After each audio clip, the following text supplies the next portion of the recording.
మిత్రులారా, AP pharmacy council elections 2025 ప్రస్తుతం జరుగుతున్న సంగతి మీ అందరికీ కూడా తెలిసిందే. గత 10-15 ఏళ్లుగా ఈ ఫార్మసీ కౌన్సిల్కి ఎన్నికలు జరగకుండా అక్రమాలతో, అవినీతితో, దోపిడీతో కొనసాగింది. దీనికి ఇప్పుడు మనం చెక్ పెట్టాల్సినటువంటి పరిస్థితి ఏర్పడింది.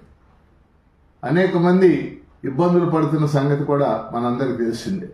ఈ నేపథ్యంలో జరుగుతున్నటువంటి ఎన్నికల్లో ఒక 6 అభ్యర్థులు ఒక జేఏసీ ప్యానెల్గా ఏర్పడ్డారు. ముఖ్యంగా బ్యాలెట్ పేపర్లో నెంబర్ 6గా ఉన్నటువంటి నరసింహులు, ఆయన ఎంఫార్మసీ చదివారు. బ్యాలెట్ పేపర్లో ఆయన నెంబర్ 6గా ఉంది. అలాగే గోటం జగదీష్, ఆయన కూడా ఎంఫార్మసీ చదివారు. బ్యాలెట్ పేపర్లో 10వ నెంబర్గా ఉంది. దేవేంద్ర నాయక్, ఆయన ఫార్మాడీ చదివాడు. మరి బ్యాలెట్ పేపర్లో అయింది 14వ నెంబరు ఉంది. అలాగే ఎం ప్రకాష్ రావు, ఎం ఫార్మసీ 27వ నెంబర్గా ఉంది.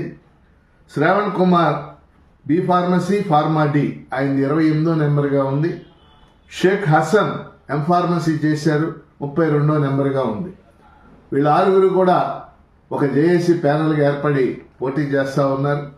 ముఖ్యంగా నాకు అనేక సంవత్సరాలుగా గోటం జగదీష్ కానీ, షేక్ హసన్ కానీ వీళ్ళందరితో కూడా పరిచయం ఉంది. విద్యార్థి ఉద్యమాల్లో, యువజన ఉద్యమాల్లో కూడా పనిచేశారు.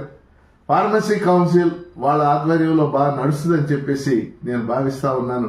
అందుకని మనకు తెలిసిన మిత్రులందరూ కూడా, ఎవరైతే ఎలిజిబుల్ ఓటర్స్ ఉన్నారో వారందరూ కూడా ఈ ప్యానెల్కి 6 కోట ఓట్లు వేసి గెలిపించాలని చెప్పేసి కోరుతున్నాను. ఇట్లు మీ కెఎస్ లక్ష్మణరావు, జన విజ్ఞాన వేదిక రాష్ట్ర అధ్యక్షులు మరియు శాసన మండలి మాజీ సభ్యులు.